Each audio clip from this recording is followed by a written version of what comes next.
Michael, let me press you on one thing, though. The Harris campaign is embracing a Trump proposal. Kamala Harris is saying she will fight to end taxes on tips for service and hospitality workers. Trump says that she stole his idea. What do you say to that? Yeah, listen, again, I would say that there's only one candidate in this race that actually has a track record of standing up and working for working people, and that's Kamala Harris. So, yeah, she supports no taxes on tipped wages for actual service workers, but she also understands what Donald Trump doesn't understand, that that's not enough. That's why we have to increase the federal minimum wage. That's why. Okay, so that's not going to have anything to do with that because that's the servers and what they get. They make their money on tips. And I say this as somebody who worked in the service industry for years in high school and college. That's not how that works. And furthermore, she, as the president of the Senate, presided over the Senate when they were going through passing the Inflation Reduction Act, and she was the deciding vote. She cast the deciding vote that allowed that to pass. Now, why is that important? Because in the Inflation Reduction Act, it actually targeted tips. They want greater reporting. The IRS actually was viewing that as a huge sector of underreported income. And this is one of the things that they targeted. And that was one of the things that was mentioned in the legislation. And she was the determining vote on that. And that's the thing. It's they were going to crack down on all of this, the underreported test that they were calling it. This comes back from February of last year, because under the Inflation Reduction Act, which was signed into law in August of 23, and again, Kamala Harris, as president of the Senate, was the determining vote on this. They said, remember, what were you told? You were told that the White House and the Treasury needed all of that money. They needed the $80 billion to hire 88,000 new agents. They told us, the White House and Treasury, that it was necessary because the IRS was going to go after tax evaders and, rich companies and all of this. But here's the thing. Let me pull this up. So this is from February of 20. So this is over at the IRS. This is literally the IRS's website. Gosh, Kane, I hate that this is on my thing. This is the IRS website, February 6, 2023. It is under their news releases, and the title of this press release that they made available is this, quote, IRS introduces new service industry tip reporting program. So it was a proposed revenue procedure, this is from their press release, that would establish the Service Industry Tip Compliance Agreement Program, a voluntary tip reporting program, voluntary, but it's not, between the IRS and employers in various service industries. Now they want this program, they want people, it's all about the POS systems, which means point of sale. So they want to take advantage of advancements in all of these systems so that they can, quote, improve tip reporting compliance. They wanted to monitor all of it. They wanted to see actual, I'm reading from their thing, actual annual tip revenue, charge tip data from the POS systems, and allowance for adjustments. So I bring this up because that was in February 6th of 23, February 6th of last year, okay? So that they were already going to be targeting tips. And tipped employees, they are required by law to pay both federal income taxes and they pay payroll taxes on the tips they receive. So that's the other thing. When you say no tax on tips, you're still paying federal income taxes. Why not go beyond the payroll tax on the tips you get? That's my beef with the whole tax on tips thing, because I think it's shallow. I do. And I don't care who says it. You need to go be my best friend and make tax cuts permanent and go beyond just the payroll tax on tips you receive, because you still have to pay the federal income tax. So the employers pay about 15.3% of the payroll tax to the IRS on the employee's behalf.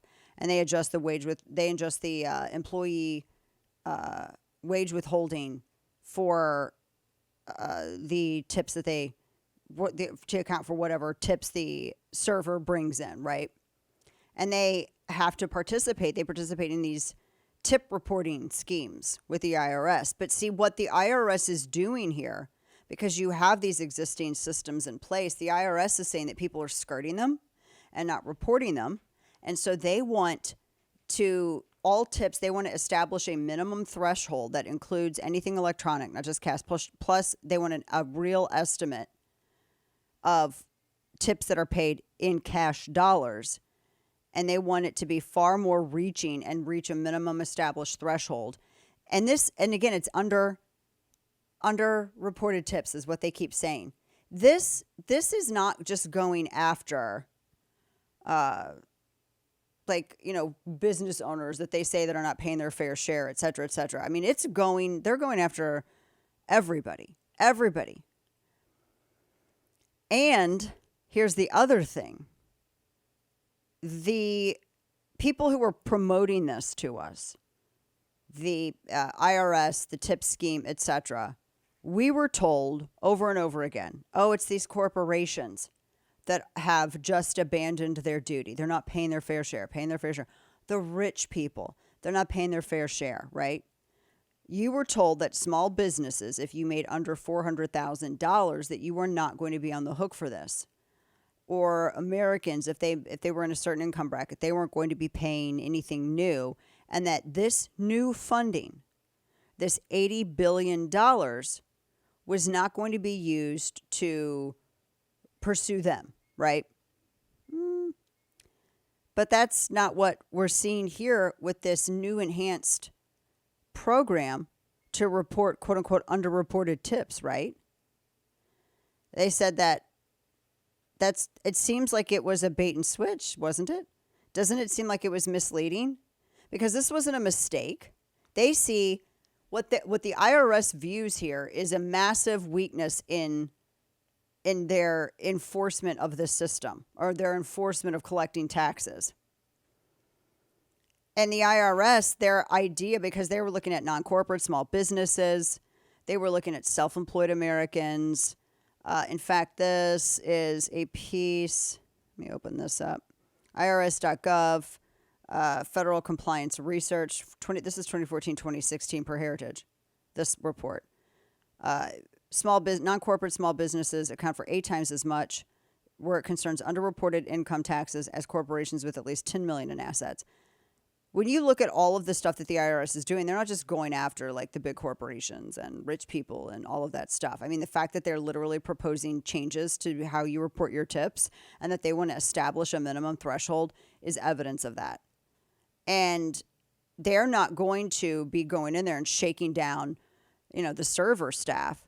They're going to be putting all the pressure on the employers to carry this out, to be the muscle for them, is what they're going to do. That's what this is. And this is what she voted for. This is exactly what she voted for.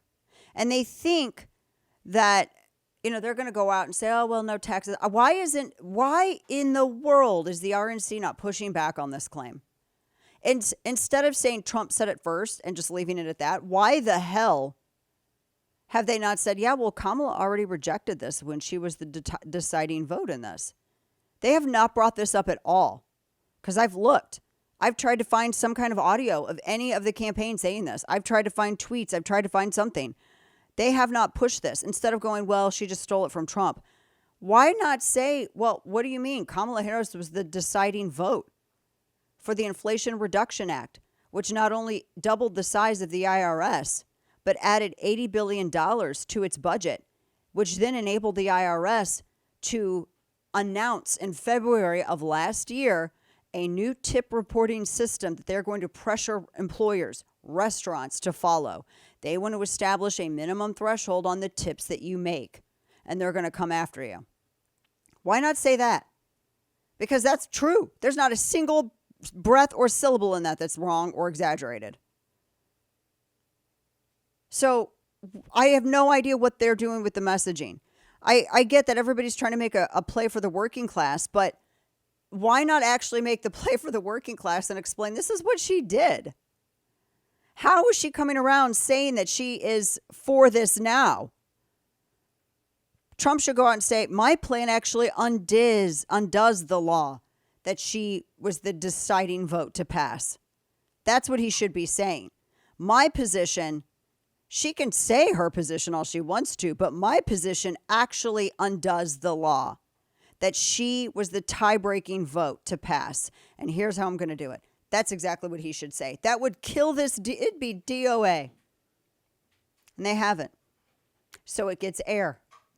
And it keeps going and going and going. I mean, it is infuriating. So I wish that they would just get with it a little bit more on that. That's what, he could just shut this down. You see it, just shut it down with a couple of things. Shut it down with a couple of things. That's it.